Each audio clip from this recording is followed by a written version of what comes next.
Olá! Eu falei há pouquinho, e está publicado no Stories, porque desses dois convites ao João Rocha e ao Vinícius, que estarão conosco hoje ao longo dessa 1 hora de trajetórias.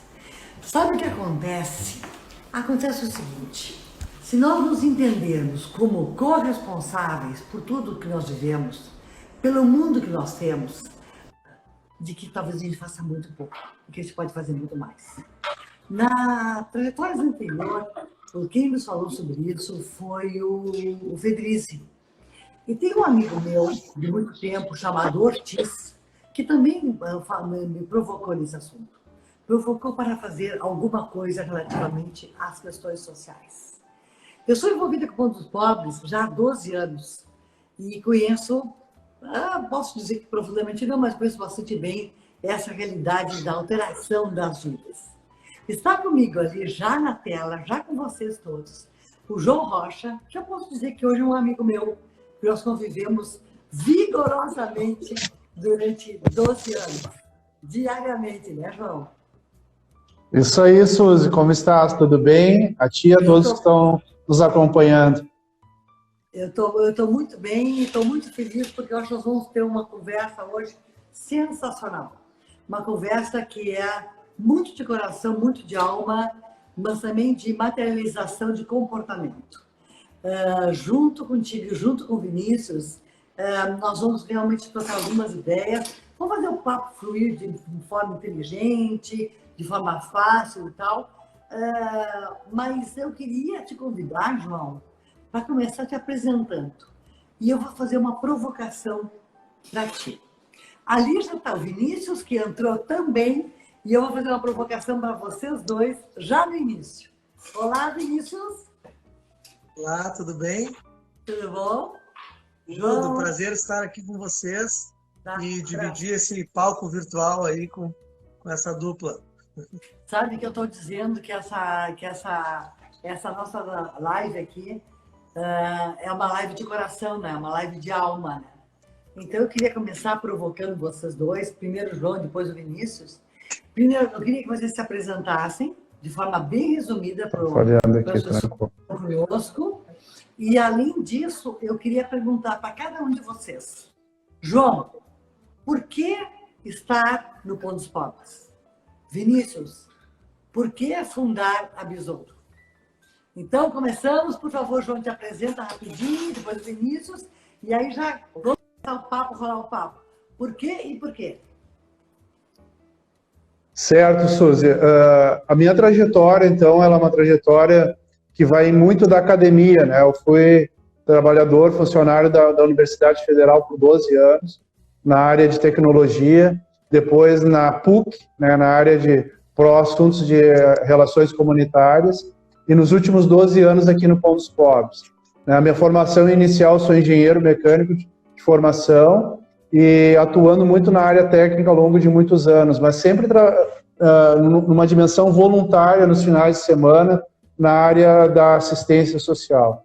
E alguns projetos que fiz, por exemplo, o projeto Rondon, que me tocou muito, onde eu fiquei 30 dias lá inserido numa aldeia indígena, me trouxe muito essa dimensão do qual eu tenho como propósito de vida, que eu acredito que o quanto mais a gente se colocar à disposição das pessoas, numa construção coletiva, para uma sociedade melhor, e isso a gente vai se gratificar. Então, não é somente pelo ganha-pão, que é o nosso recurso financeiro, mas por tudo aquilo que vai além dessa dimensão tão somente do trabalho, mas é um propósito de vida enquanto missão. Então, é isso que me motiva a estar no Ponto dos Pobres, é o que me motiva a desenvolver esse trabalho continuado na área social.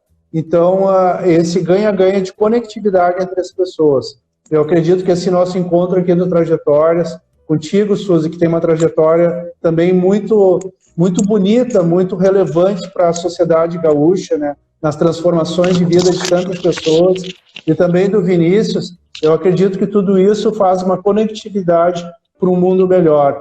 E tem uma música do Jorge Trevisol, o que nós vamos deixar para as pessoas depois que nós passarmos. Eu sempre trago isso, né? Eu tenho uma relação entre vida, quando eu digo de vida, mas também com a dimensão muito limite da vida e da morte. né? E quando a gente chega no leito da morte, de pessoas que já passaram pela minha vida e talvez daquelas que vão passar, a gente se pergunta e olha para trás, o que eu fiz da minha vida? O que eu fiz pelo próximo? E esse fazer pelo próximo não de uma forma proselitista, mas de uma forma que realmente nos encanta enquanto pessoa. Então é isso que me move nessa breve apresentação. E mais uma vez, gratidão por essa oportunidade de partilhar um pouquinho dessas trajetórias. Prazer é meu, todo meu, João. Vini, por favor. Bom, primeiro, João, já conversamos um pouco, então já tem um pitaco aí do que está por vir, mas da minha parte, a Besouro surge de uma forma totalmente sem querer na minha vida. Aliás, não foi sem querer, né? Hoje eu compreendo o porquê, mas no momento, perto de 10 anos atrás, eu me deparei com jovens de ensino médio num trabalho primeiro voluntário, depois remunerado, ajudando jovens do ensino médio a melhorar a aprendizagem através de um programa junto com um amigo e parceiro no Rio de Janeiro. E lá, estes jovens enxergavam em mim, e eu não entendia o motivo, uma inspiração, porque eu já tinha tido outros negócios na minha vida, uns que fracassaram, outros que deram certo, mas que eles olhavam como um espelho. Olha, tem uma idade parecida com a minha, por que eu também não posso ser? E aí eu comecei a ajudá-los de uma forma literalmente nada a ver com o programa que eu estava participando. Eu ajudei porque eu queria e porque me fazia muito bem ver aqueles jovens dando certo e avançando na vida. E eu acordava e dormia mais feliz simplesmente por ter uma pessoa, 2 ou 10, transformando a sua vida por dicas, por caminhos, por ideias que eu trocava com esses jovens. E depois de algumas pessoas terem transformado as suas vidas com apoio humilde da minha parte, literalmente de conversas, eu resolvi profissionalizar isso e transformar isso num negócio social que hoje é a Besouro e que começou ainda muito embrionária quando eu comecei a empreender, né? Então, o meu primeiro empreendimento com 12 anos fez com que a minha cabeça transformasse, mas isso também, aproveitando alguns telespectadores aqui, só surge também porque ainda no ensino fundamental eu tive contato com educação financeira e ali no ensino médio com educação empreendedora através da Junior Achievement no Rio Grande do Sul e não sabia, obviamente, quando criança, o quão isso poderia transformar minha cabeça, minha mente, o meu caminho. E hoje eu consigo fazer isso também com outros jovens, outras pessoas, transformando outras vidas a partir desse negócio que nós construímos. Então, é daí que surge, por isso que a gente o negócio não para de crescer, porque ajudar pessoas é uma coisa positiva, uma coisa impactante positivamente na sociedade, faz com que o negócio seja regido por impacto, então as pessoas que trabalham conosco têm que querer a mesma coisa que eu, e as pessoas que recebem o apoio, no nosso caso em capacitação empreendedora, também querem que o negócio continue, e quem financia isso também ama isso. Então, se todo mundo quer que a coisa dê certo, é praticamente impossível que ela não dê certo. E é isso que nós viemos fazendo com muito sucesso e por isso que eu sou muito feliz com o que eu faço e acredito que a minha vida tenha se transformado e vem se transformando conforme o negócio também se transforma. Não, eu acho muito legal essas histórias, porque, nossa, o João tem inúmeras histórias, inúmeros exemplos de pessoas, de jovens, que passam pelo Pão dos Pobres, passaram e continuam passando pelo Pão dos Pobres. E o Pão é uma instituição que realmente transforma as vidas, né? Nós carinhosamente chamamos de uma fábrica de construção de corações, né? Mas o que me chama muita atenção, e existe uma identidade tanto entre das duas causas, o Pão e a Besouro, né? Existe uma conciliação. Assim, na verdade, é muito complicado. E aí eu posso falar sobre alguns anos de convivência no Pão dos Pobres. É muito complicado tirar de dentro do coração de alguém que não tem uma autoestima legal, que tem uma insegurança avantajada, que não foi bem tratado e não vem sendo bem tratado na vida, né? E colocar para essa pessoa que ela tem sim a capacidade de empreender, ela tem sim a capacidade de ir ao encontro do seu sonho, né? E aí, quando eu convidei o Vinícius, a quem eu chamo carinhosamente de Vini, né, para estar aqui conosco, é porque o Vinícius é um exemplo de uma pessoa assim. Porque o João trata com várias pessoas que têm essas vidas, mas o Vinícius tem essa vida, né? E aí eu vou atropelar um pouquinho aqui, só para a gente reconduzir a conversa, mas o Vinícius nasceu na Vila Nova, né? Uma família muito simples, né? E aí, num determinado momento, ele foi para a praia, ele tinha uma praia aqui no litoral nosso, aí nessa praia ele assistia diariamente uma senhora que fazia crepes, e aí ele disse que acordava, dormia, e aquela fila de crepes sempre aumentando. Aí ele chegou e disse, não, só dá dinheiro, então eu também vou ter um crepe na minha vida, né? Aí ele pega e vai ao centro, conhece uma senhora que pede para a senhora ajudá-lo a aprender a fazer crepe. Essa senhora ajudou voluntariamente o Vinícius, não sabendo que ele viraria quem ele virou, né, cara? E aí ele está voltando para casa, passa de ônibus na frente ali da Doutor Flores, uma rua aqui no centro de Porto Alegre, e aí ele vê que ali era um tipo de um brick. E nesse brick ele encontra, olha de forma rápida, olha uma máquina de fazer crepes. E desceu do ônibus e disse, eu queria comprar, quanto custa? Aí uma pessoa disse para ele, custa X.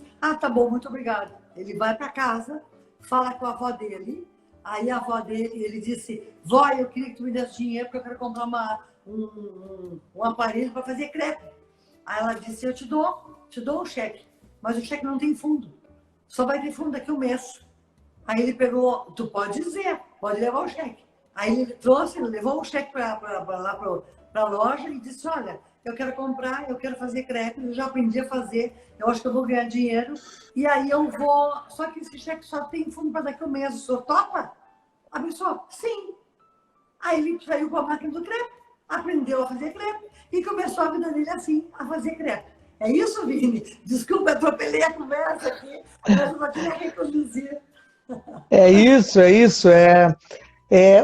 A conexão, né, entre Pão dos Pobres e Besouro, ou entre João e Vinícius, é porque essa característica de buscar oportunidades em algum nicho, algum segmento que a gente tem propriedade, gosta de fazer, o Pão dos Pobres consegue identificar isso com a galera, a gente já fez até programas em parceria, consegue identificar nos jovens ambições no mercado de trabalho. E ali eles têm oficinas diversas, que faz com que esse jovem, que não tem conhecimento nenhum, muitas vezes dessa oficina, consiga ter um primeiro contato e muitas vezes, inclusive, avançado. Ele não sai sabendo pouco, ele sai sabendo bastante. Então, ele é um profissional já preparado para parte do mercado absorver, só que muitas vezes não tem mercado. E que é um momento, inclusive agora, o mercado, por mais que a gente queira, a economia vai ainda demorar para reaquecer. Então, muitas vezes sai um cara formado ali em mecânica, por exemplo, eles têm vários ofícios ali, mas, por exemplo, e não tem um mercado para absorver. E aí, o que faz esse cara? E aí entra Besouro no sentido de, bom, esse cara tem um conhecimento, bom, se ele fez todo o curso, ele tem vontade, não só o conhecimento. Ele concluiu o curso, ele é proativo, ele é responsável, ele quer ter um futuro diferente. Então, bom, mas não tem emprego para ele, ainda não tem, né? Então ele está procurando, normalmente eles passam um tempo inteiro procurando. Bom, mas tem um outro caminho, né? Que felizmente eu encontrei há muito tempo atrás, com 12 anos, né? Eu estou com 35, mas a grade curricular não mudou ainda, tá? Ela está em mudança, mas ela ainda não mudou. Então, os jovens no ensino fundamental, no ensino médio, básico e médio, eles não têm esse contato com o ato de empreender. Então, eles não conseguem discutir, debater sobre esta possibilidade. Então, passa para o Pão dos Pobres, passa para a Besouro e outras entidades a fazer esse trabalho, como a própria Junior Achievement segue fazendo no mundo inteiro, no Rio Grande do Sul e no Brasil, que é colocar uma sementinha e falar, cara, tu também pode seguir um caminho empreendedor, né? E é isso que a gente faz, só que, porém, com um conteúdo focado em montagem de negócios. Então, é fazer com que jovens, que nem eu lá no passado, consigam vislumbrar a ideia, e o CREP, agora volto para o começo da tua intervenção, que é encontrar um ofício, algo que seja legal, que possa virar em renda, e transformar esse ofício em algo rentável e sustentável, porque os micronegócios, normalmente, eles não são sustentáveis por falta de planejamento, que é uma ferramenta da administração pouco utilizada por administradores, muitas vezes, inclusive, formados, e outras vezes por pessoas que têm ofícios, mas que não têm contato com a administração e não sabem que existe essa ferramenta. Então, a gente entrega uma ferramenta para que essas pessoas consigam pegar um CREP e transformar num negócio, e não só fazer um CREP. Esse CREP tem que dar lucro. E esse lucro pode se transformar em 10 vezes o lucro. Ele pode se transformar numa franquia, ele pode se transformar numa rede, ele pode se transformar num grande negócio e num empreendimento que pode atender o Brasil, o mundo inteiro. E quando eu comecei com esse negócio do crepe, eu pensei que esse crepe, desde a primeira unidade que eu vendi, ele poderia ser uma rede de crepes na Zona Sul de Porto Alegre, porque eu morava na Zona Sul, moro na Zona Sul e morava na época. E quando eu atendi a Zona Sul, eu vi que ele poderia ser uma coisa para toda Porto Alegre. E quando eu comecei a atender toda Porto Alegre, eu pensei, não, mas pode ser no estado inteiro. E no meio disso, eu encontrei outros negócios que dariam maior lucratividade, ou seja, eu ganharia mais dinheiro e que seria numa área que eu também tinha interesse, que eu gostava, que me faria feliz, que era na área de eventos, e no caso eu entrei pro ramo de formaturas. E nesse outro negócio, eu conheci mais meio mundo, levei a Choque Produtora na época para o Rio de Janeiro, interior do Paraná, Piauí, utilizando relações que eu construí com o crepe, que eu construí na época de Júnior Ativa, que eu construí ao longo da minha vida.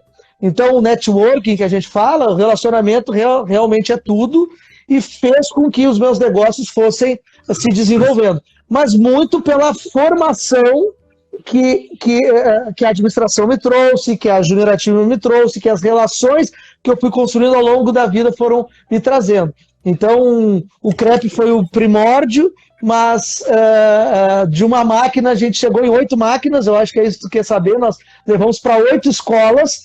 Primeiro colocamos à frente de uma escola particular, eu saía do colégio de manhã, terminava o meu turno, almoçava na escola e ia para uma escola particular. Nessa frente da escola particular eu comecei a vender crepe, na frente dessa entrei para dentro dessa escola com uma parceria com o Grêmio Estudantil na época. Desse Grêmio Estudantil, um outro Grêmio Estudantil convidou para que a gente fizesse esse mesmo serviço, vendendo crepe dentro da escola, em parceria com o Grêmio Estudantil.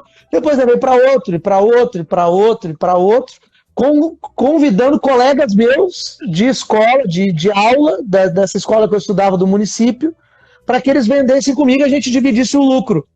Naquela época não existia ainda no Brasil o conceito de franchising.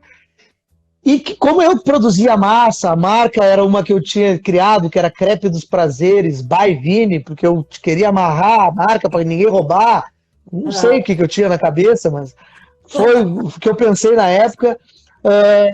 Eles usavam a marca, a massa que eu fazia, os recheios que eu comprava, as máquinas que eu fui comprando ao longo do tempo para produzir o crepe. Então, nada mais justo que metade do lucro ser meu e metade deles.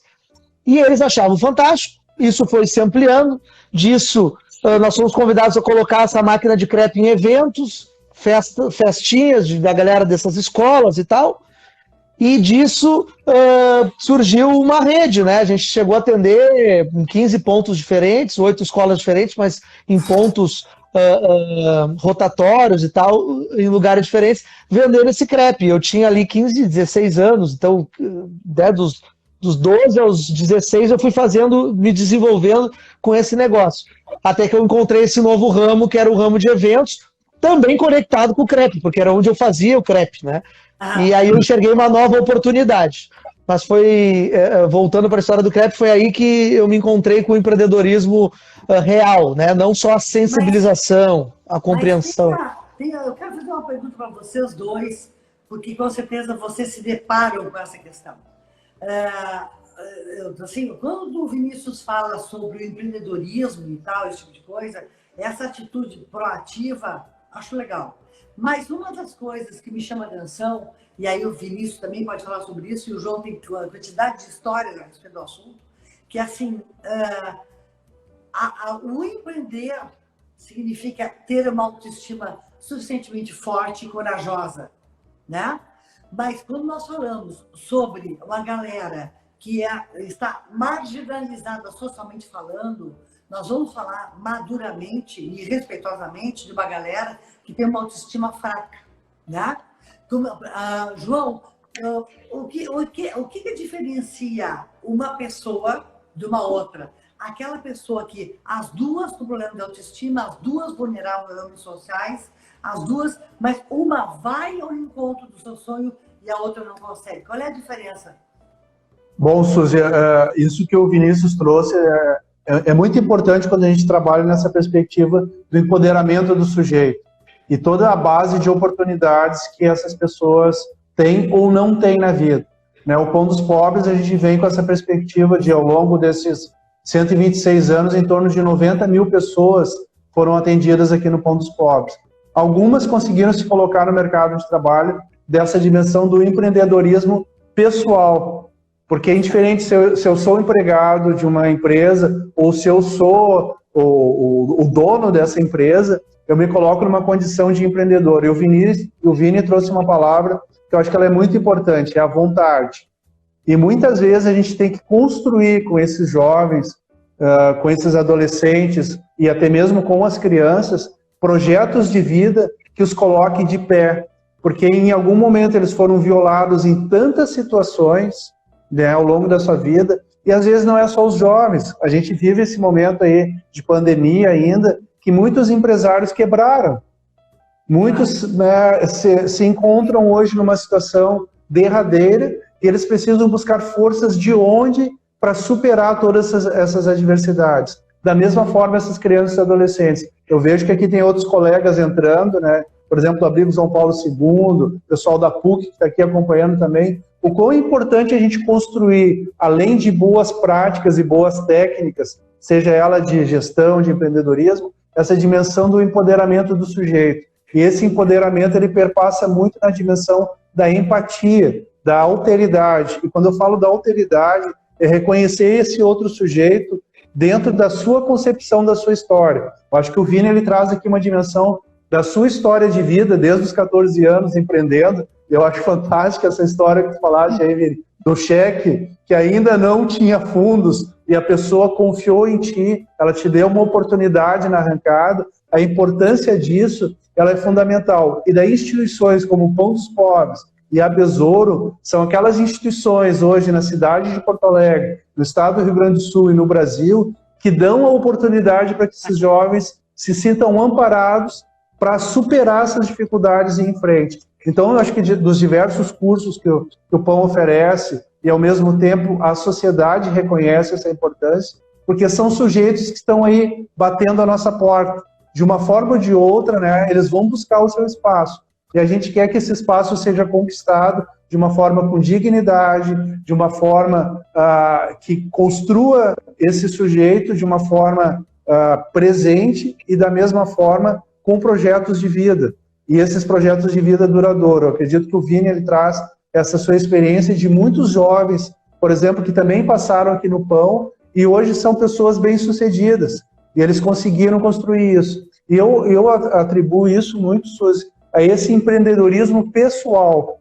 O quanto a gente precisa resgatar em cada um de nós esse desejo de não se abater apesar de todas as adversidades da vida. Aquilo que eu colocava no início da minha fala. Constantemente a gente está vivendo dimensões entre a vida e a morte. E a morte um dia vai chegar, isso é certo. Quando ela chegar, qual foi a nossa trajetória de vida? Então, em algum momento da nossa vida, não importa o que a gente esteja fazendo, talvez a gente tenha que se colocar nesse momento de finitude da vida e pensar assim, bom, não é a hora da minha morte ainda, mas se fosse, o que eu fiz? Quais foram as minhas vontades? Quais foram os meus sonhos? O que eu deixei para as novas gerações? Então, eu acredito que essa relação, quando tu pergunta, ela se dá muito nessa dimensão desse empreendedorismo pessoal e das vontades construídas. Vini! Oi. O que faz com que, por exemplo, o que faz com que exista um Vinícius que resolveu empreender ao invés de uma outra pessoa com quem tu frequentava, um colega teu, na escola municipal ou estadual, tudo faz, que tu passaste, e aí um dia tu me contaste de que tinha uma galera que sim queria fazer coisas legais da vida.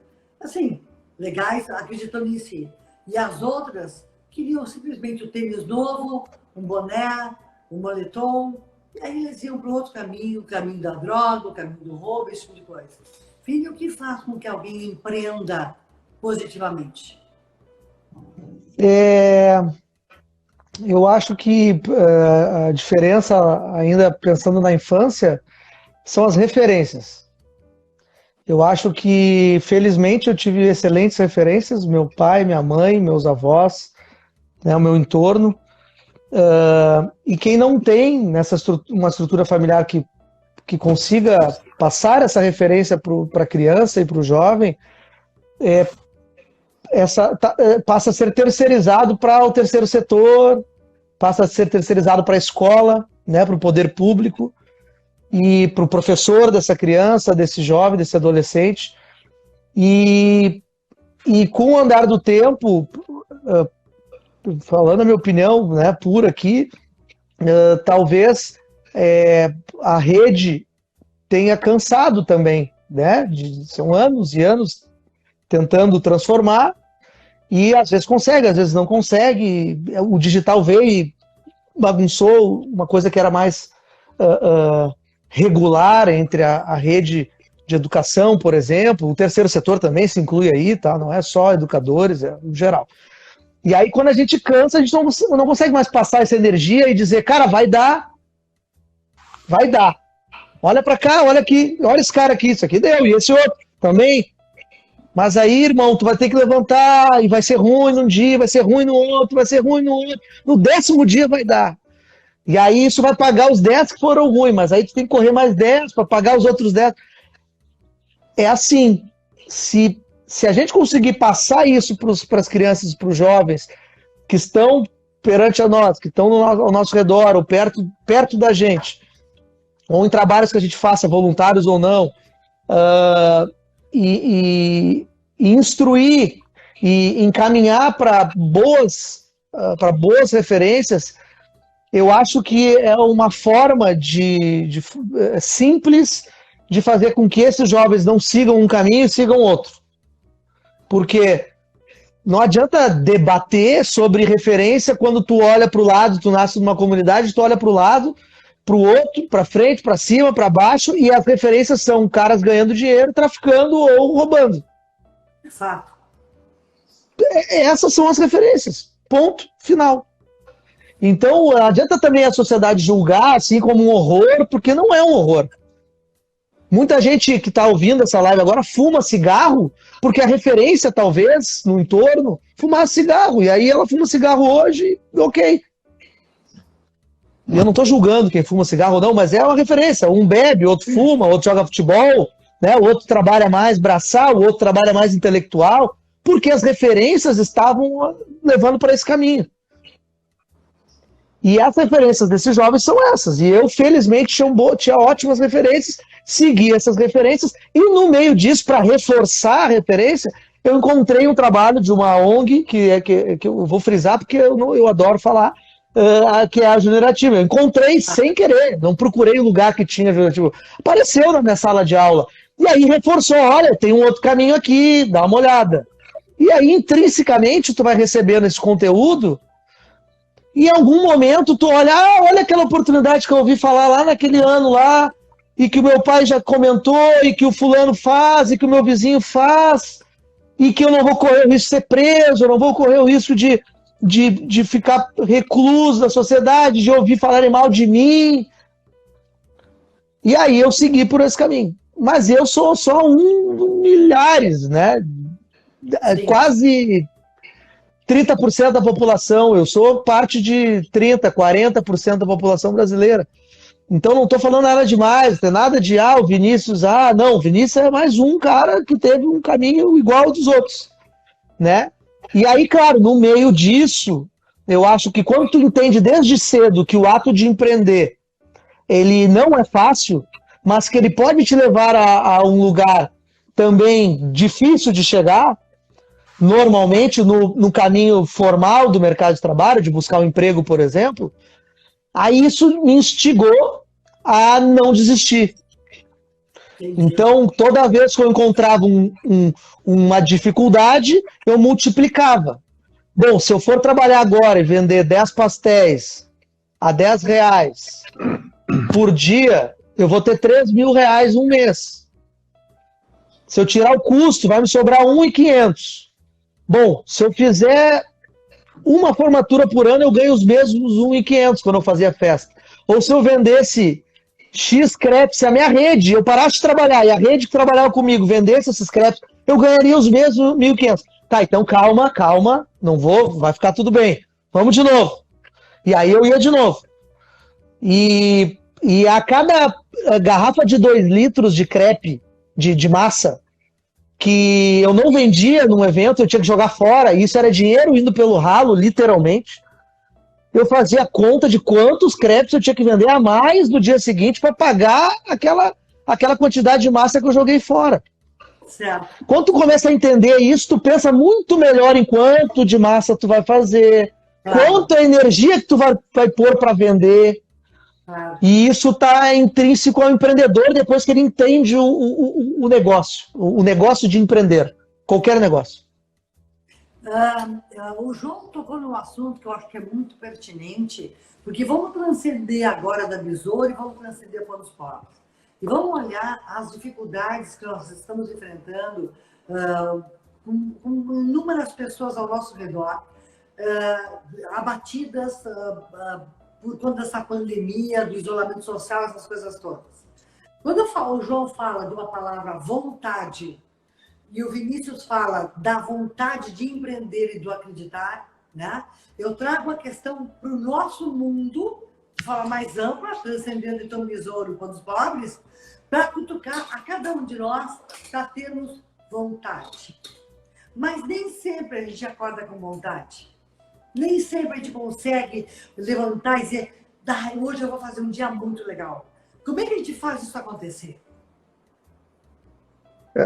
Não há uma mágica, né, Vini? Isso eu acho que é uma construção constante. O Vini trouxe aqui um testemunho, né, da sua família. Nós temos um serviço aqui no Pão, que é o serviço de convivência e fortalecimento de vínculos. A gente precisa ter vínculos com as pessoas. E quando a gente tem vínculo com as pessoas, naquele momento que a gente está de baixo astral, onde todos os nossos negócios estão indo pelo ralo, que nem a massa do crepe que não foi vendido, a gente precisa de pessoas ao nosso lado, para aquelas pessoas que nos apoiam. Eu tenho um amigo que sempre me diz o seguinte, João, sejamos 2 pinheiros altos no dia da tempestade. Quando o vento bater forte num, o outro segura, e assim vai. Então, eu acredito que a gente nunca faz nada sozinho, Suzy. Essas descobertas, essa construção, ela tem que ser sempre colegiada. Por isso, quando a gente fala, né, das trajetórias, fazer o caminho, a peregrinação, ela se dá sempre com pessoas. E eu acho que os nossos propósitos de vida, né, quando tu transcende também essa dimensão do pão e do próprio besouro, é pensando sempre nas pessoas. E quando a gente vê as pessoas abatidas, e nosso jargão aqui social, né, Vini? Quando a gente recebe um jovem com uma família totalmente desestruturada, e quando a gente fala desestruturada, porque muitas pessoas foram assassinadas pelo crime organizado, porque eles não quiseram ceder a sua casinha lá para traficar. Então a gente pega o limite do limite da miséria humana. Ou quando uma menina foi abusada sexualmente por inúmeras pessoas, e ela não tem outra possibilidade. Ela precisa de apoio, e esse apoio se dá por meio das pessoas. Por isso que eu vejo assim, quando a gente constrói vontades, claro que ela parte da dimensão do sujeito, mas esse sujeito envolto àquilo que eu falava do serviço de convivência e fortalecimento de vínculos. Nós precisamos fortalecer os nossos vínculos, as nossas relações. Quando o Vini fala ali do network, Isso se dá realmente nas relações das pessoas. Porque, por exemplo, um empresário agora, tá? Que ele vinha bem até a pandemia, daqui a pouco veio a pandemia e o mundo dele desabou. O que ele faz da vida? De repente ele está endividado, está pensando até mesmo em acabar com a sua vida, porque a vida perdeu o sentido. Aí ele precisa dos amigos, porque de repente ele não está conseguindo ver aquela luzinha no fundo do túnel, porque tem pessoas que nunca desistem. Depois eu vou contar a história de uma menina que se chama, o nome dela já é emblemático, é Vitória, guardem esse nome. Tem pessoas que não desistem por nada, tem outras pessoas que às vezes a carga é tão pesada que elas precisam de ajuda. E aí de novo vem essa dimensão da oportunidade e das possibilidades. A gente precisa construir nas pessoas, e isso que eu dizia antes, né? Enquanto elas estão bem, construir essa dimensão delas não perderem o desejo pela vida, a vontade de desenvolver os seus talentos, desenvolver os talentos daquela comunidade, e pensando sempre na criança e no adolescente. Qual é o exemplo que eu quero trazer para as novas gerações? Há uma música do Engenheiros do Havaí, nossos conterrâneos aqui, ela diz depois de nós.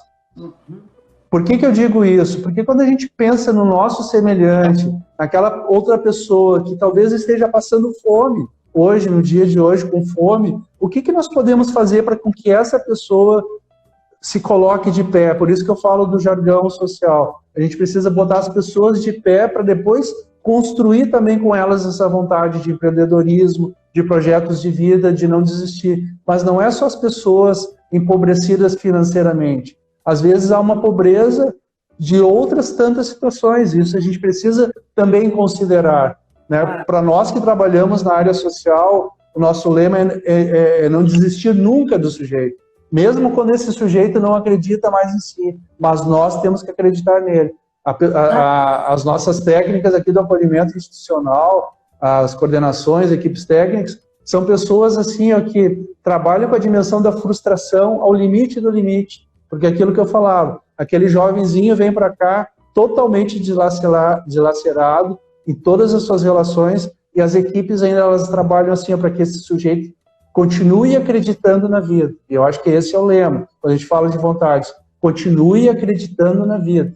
Apesar de tudo, continue acreditando na vida. E o Viktor Frankl, né, que é o filósofo, não sei se é dele bem essa frase, mas é atribuída a ele, que ele diz assim: não importa o que fizeram de ti, importa o que tu faz com o que fizeram de ti. E isso é algo que nos coloca sempre numa perspectiva de não desistir nunca. Ok. O Vini poderia colaborar conosco contando a própria história, quando num determinado momento da vida dele, a coisa não foi bem. Pode contar, Vini? Claro, eu já tinha produtora, chamada Choque Produtora, que inclusive ainda existe, tocado por outros sócios, e eu estava no meio do curso de administração, finalizando o curso de administração, e a gente já faturava muito bem, eu resolvi abrir vários negócios simultaneamente, porque estava indo tudo muito bem, e a autoconfiança passou do meu controle, e eu pensei que tudo que eu estava abrindo ia dar certo, simplesmente porque até então tudo estava dando certo. E no final das contas, eu tinha a produtora de formaturas, eu comprei, na administração a gente chama de integração para trás, eu comprei uma empresa de buffet, uma empresa de som, uma empresa de decoração, todos os artefatos para fazer isso tudo, então um capital de giro grande para que tudo acontecesse, e esqueci que só tinha eu para vender, eu e duas pessoas que fazíamos a venda de formatura e tínhamos que vender todas essas outras empresas. Não bastava os serviços da própria produtora para empatar o faturamento, pelo menos, desses outros negócios. E aí, mas eu apostei, pensei que ia dar e não deu. Então eu fiquei devendo, não quebrei oficialmente, mas quase isso.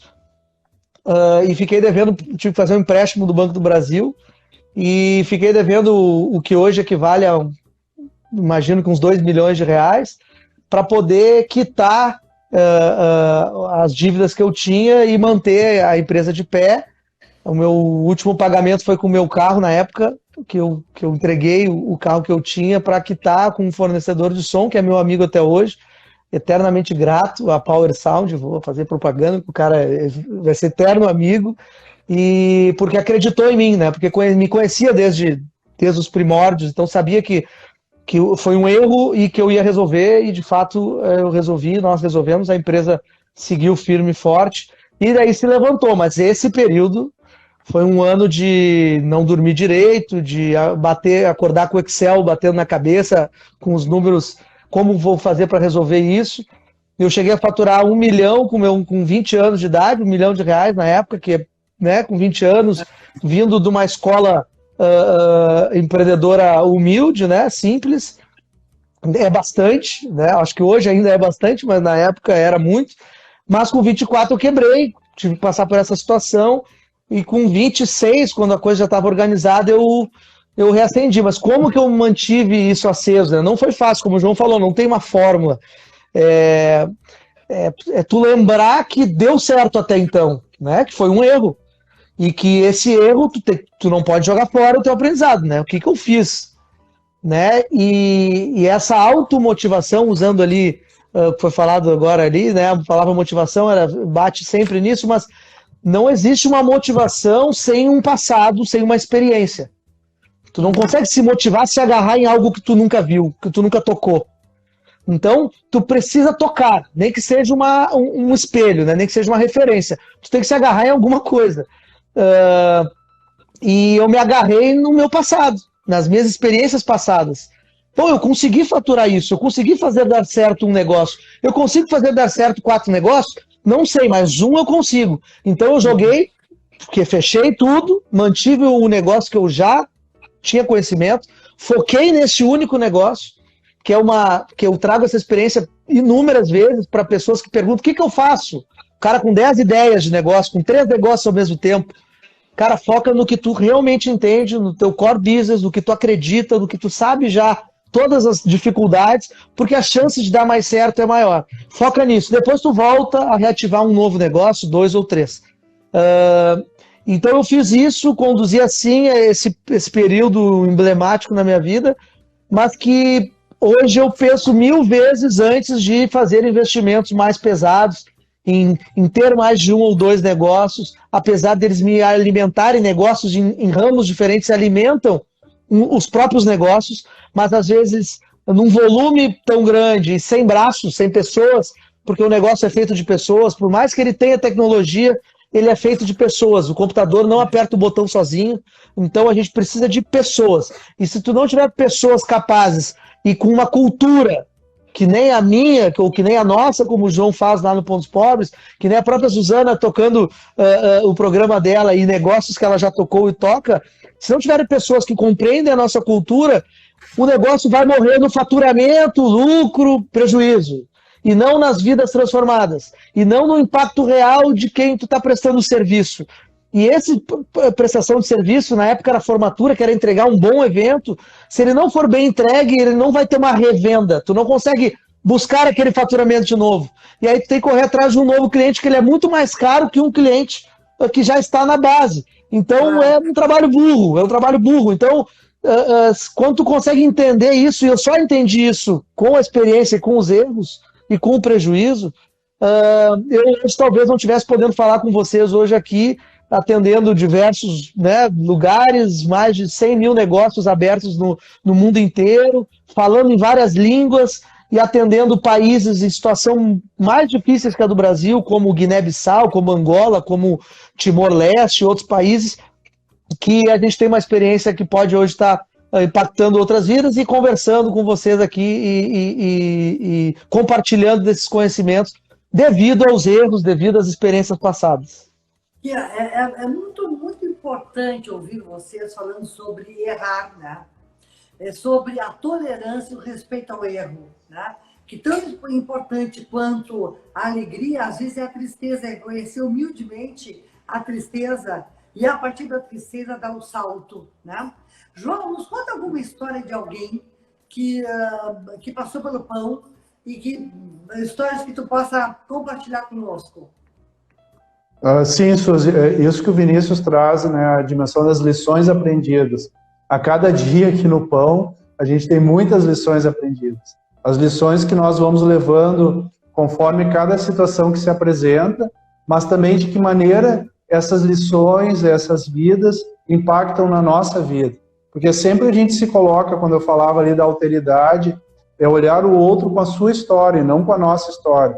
E a gente tem costumeiramente essa situação de olhar as histórias dos outros, como que nós reagiríamos. Então essa perspectiva, eu acredito, né, de olhar o outro a partir da sua história de vida, da sua trajetória e o que ele conseguiu alcançar, como o Vini traz, né, dentro da sua história de vida, ele transformou e transforma outras tantas vidas. Aqui a gente tem inúmeras situações, Suzy, que poderíamos compartilhar. Eu até mencionava o nome da Vitória, né? A gente teve duas histórias de duas meninas que se chamavam Vitória. Teve uma Vitória, tá? E essa foi uma história muito triste, inclusive ela saiu nos jornais. A Vitória, ela pegou a arma de um traficante que era namorado dela, e ela levou essa arma. E os traficantes foram atrás dela e mataram a Vitória com 36 tiros. Foi algo assim muito terrível que nós vivemos aqui no Pão. Até porque a gente teve que fazer toda a questão, né, do funeral, algo nesse sentido. Foi muito triste, porque as crianças acompanharam também toda essa dimensão quando o Vini falava ali do tráfico de drogas. Foi algo assim que também foi uma lição muito aprendida para todas nós. E nós tivemos uma outra menina que também se chama Vitória. E ela passou também por um momento muito difícil da sua vida, que a família também foi assassinada pelo tráfico de drogas. E o desejo dessa menina era ser juíza, é ser juíza. E ela foi aproveitando todas as oportunidades que lhe foram dadas. Ela fez jovem aprendiz, assim como o Vini falava da Besouro, né, que proporciona para o jovem essa dimensão também da aprendizagem, da mesma forma o Pão. Ela fez estágios possíveis e ela conseguiu, por meio do Ministério Público, uma bolsa de estudo na Fundação do Ministério Público para fazer Direito. E hoje a Vitória está no 7º semestre do Direito, fazendo estágio também no Ministério Público.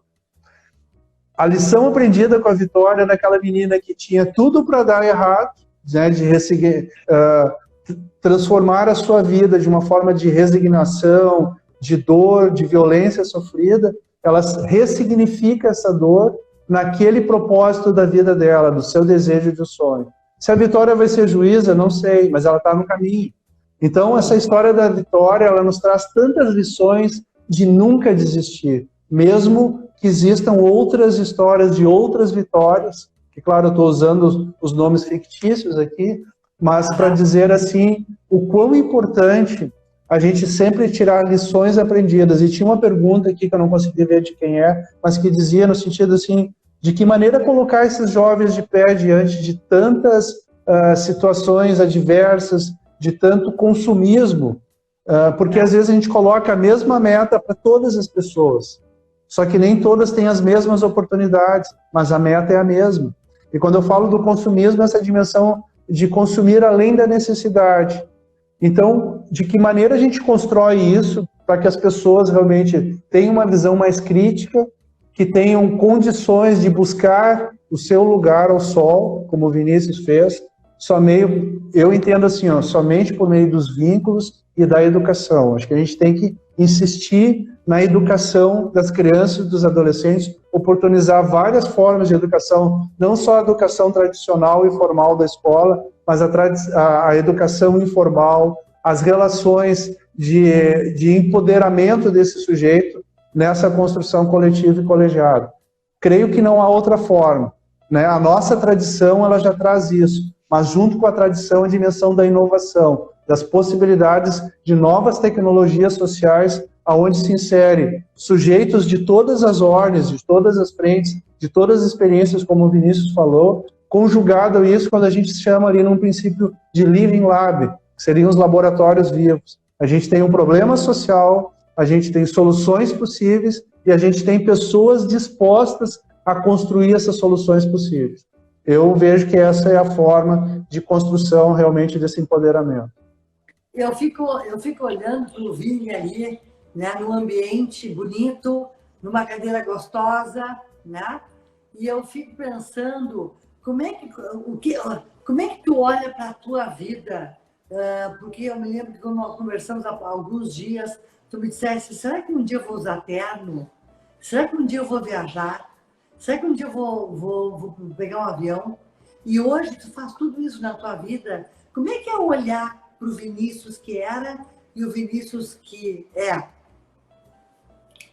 Olha, eu queria primeiro contribuir com a fala do João, porque eu concordo 100% com ele, que é vínculo e educação a única forma de nós conseguirmos motivar, mantê-los ou levantar os jovens que, por falta de estima e por todos os problemas sociais e estruturais, familiares, inclusive, passam nas comunidades, nas periferias do nosso país, tá? Eu acho que não tem outro jeito. E eu vou aumentar um pouquinho, porque além do que eu concordo 100% com o João, além do que o João falou, eu acho que este vínculo e esta educação que nós estamos falando, o terceiro setor é uma unha para ajudar o Brasil. Essa é uma missão institucional do poder público, que, por sinal, dentro do que pode, eu conheço inúmeros centros de referência de assistência social no país, não só em Porto Alegre, como no todo o país mesmo, faz um trabalho lindo, fantástico, e que, se não tivesse os CRAS no país, sei lá, não sei o que seria de boa parte dessa população, tá? Mas ainda falta, tá? Então, assim, só para frisar o que o João falou, concordo em 100%, mas jogo para o poder público sabe disso, tenta enfrentar, muitos com muita seriedade, outros nem tanto, mas felizmente eu tenho encontrado com muitos com muita seriedade que estão enfrentando isso, tentando fazer a coisa acontecer.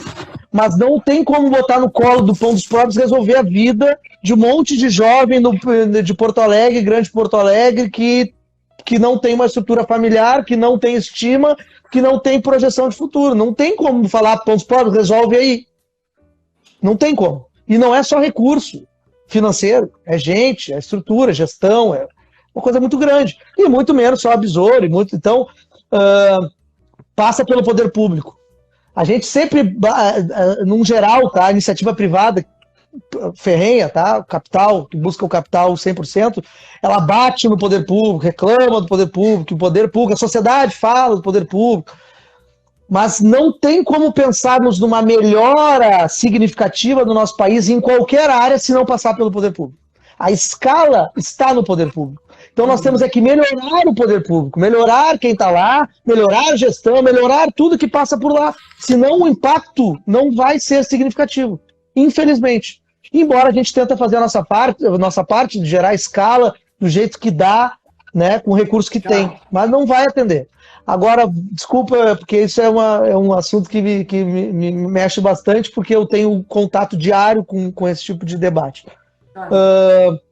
Sobre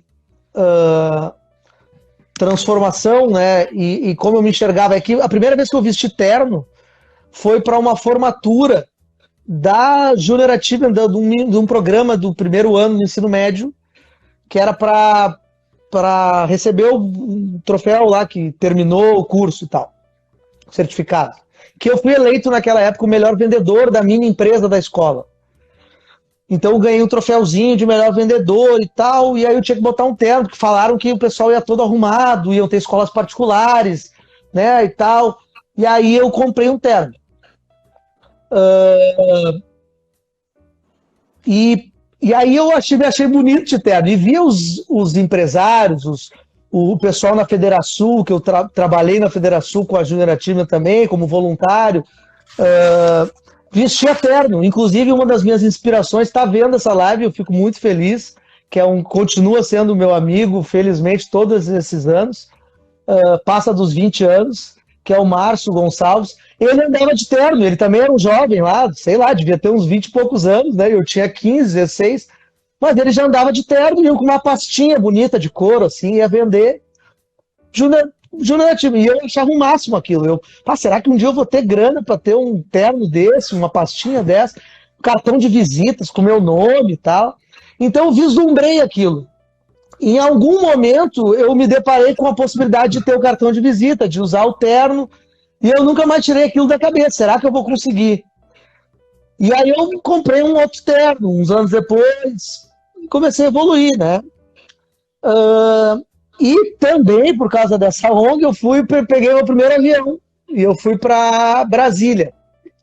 Na expansão da Júnior Ativa no Brasil, ela era só no Rio Grande do Sul, e eu fui como um case. Olha, um ex-aluno que está dando certo, e veio aqui para apresentar para vocês o produto dele, o que ele fez na escola e tal. Eu era uma criança, né?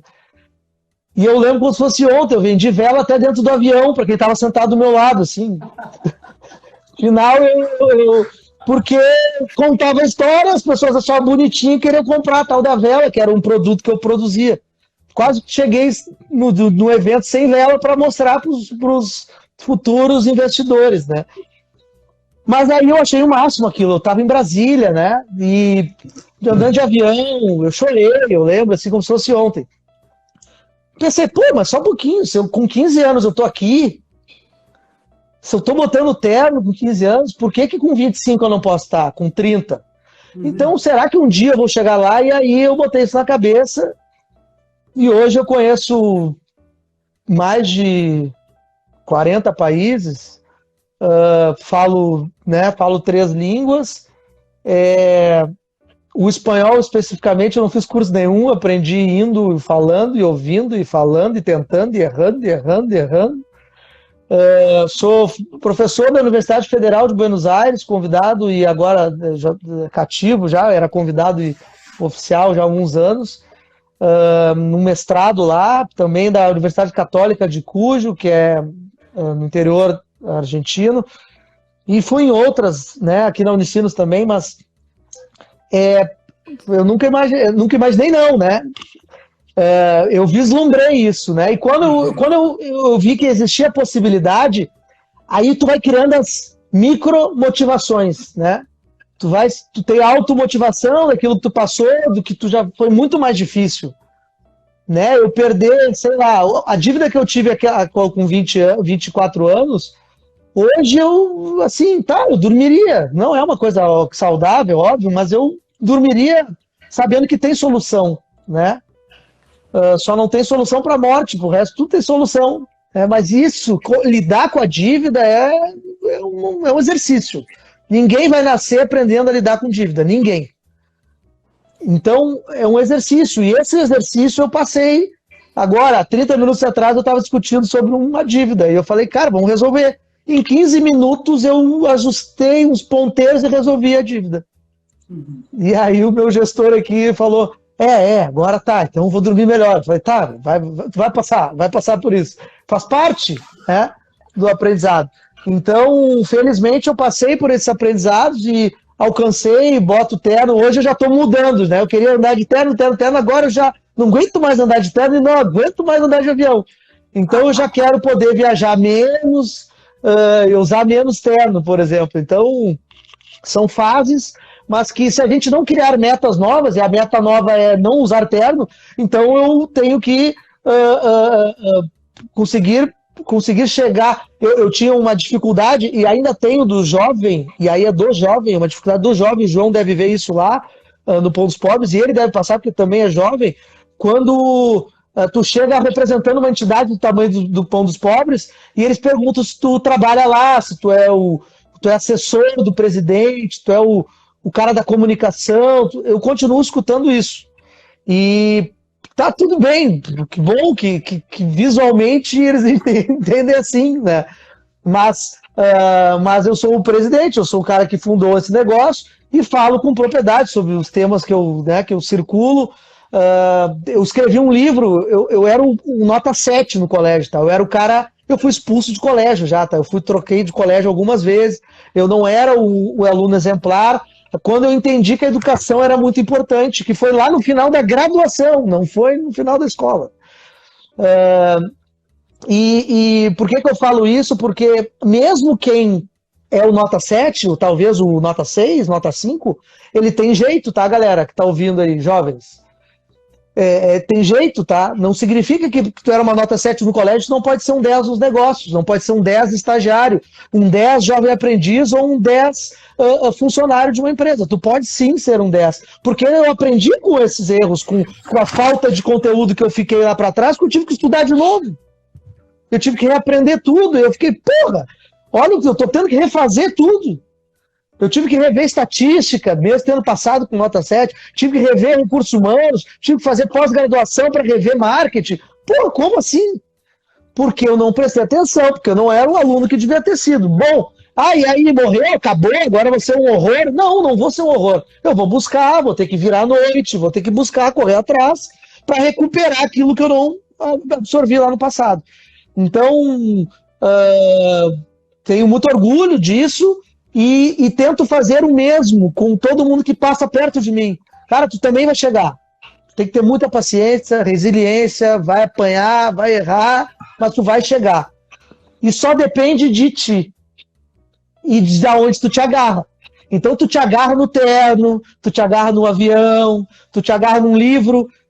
Eu pensei, será que um dia eu vou... Imagina ter um livro. Pô, quando eu tiver um livro, eu sou um cara renomado.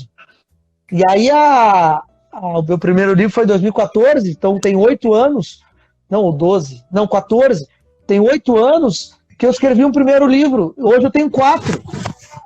Então, é possível, e isso é para quem tem 35, para quem tem 15, para quem tem 18, porque é possível para todo mundo, basta querer se agarrar e não desistir. Então, é isso sobre isso.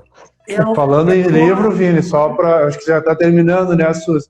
Só para dizer assim que os jovens do Pão aqui lançaram um livro chamado Um Livro, Muitas Histórias. E eles trazem essa narrativa, bem como tu trouxeste, Vini, de superação, de conquista, de lições aprendidas. Ele foi lançado agora na Feira do Livro.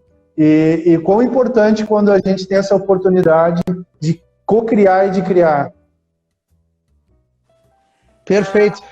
Suzane, só para eu não esquecer, às 8h30 agora vai começar, agora, quando encerrar isso aqui, começa a Besorex, uma live no nosso Instagram, falando sobre empreendedorismo feminino, que amanhã é o Dia Mundial do Empreendedorismo Feminino, então hoje nós temos uma live para falar sobre isso. Quem está vendo aí quiser assistir, depois é só migrar, porque nós vamos começar uma nova live neste Instagram que vos fala, Besouro da Silva.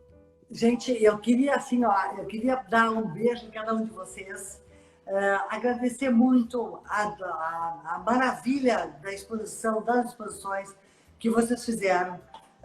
E queria só colocar uma mensagem no final, que é a minha percepção da realidade. O Vini fala sobre poder público, e o poder público tem uma escala que efetivamente o Besouro não tem, os pobres não tem. Só que tem uma coisa que eu acredito. Cada um de nós, se nós entendermos que nós somos corresponsáveis pela realidade que nos cerca, nós podemos fazer um mundo melhor. Eu não quero mais contar com terceiros para resolver as nossas questões. Nós seremos as pessoas que resolveremos as nossas questões. Basta que nós tenhamos a condição, a vontade. Vocês falaram de vontade, vocês falaram de propósito, vocês falaram de vínculo, vocês falaram de muitas coisas importantes que estruturam, que embasam a vida de uma pessoa. Eu quero realmente ser uma pessoa cada vez mais responsável pelo ambiente que me cerca. Eu não quero colocar no colo de alguém as grandes mudanças. Vini, eu sou humilde para reconhecer que eu sou um grãozinho, mas nós temos hoje a condição de, a partir de situações como essa, de diálogos como nós estamos tendo, acompanhado por pessoas que estão conosco e que nos assistirão, de motivar os corações e as almas para que o nosso mundo seja melhor. Um beijo em cada um de vocês. Muito obrigada por tanta coisa maravilhosa que vocês nos ensinaram hoje aqui, né? Salve, salve. Salve, salve as duas iniciativas que são maravilhosas, como os Pobres e Besouro. Que nós tenhamos todos muito sucesso e sejamos cada vez mais cidadãos corresponsáveis por nós mesmos. Gratidão, Suzy. Muito obrigado. Viva Trajetórias. Obrigada. Obrigado, Suzy. Obrigado por tudo. Parabéns, João. Tamo junto. Valeu, Vini. Grande abraço. Obrigado a todos que participaram. Valeu, um abraço. Tchau.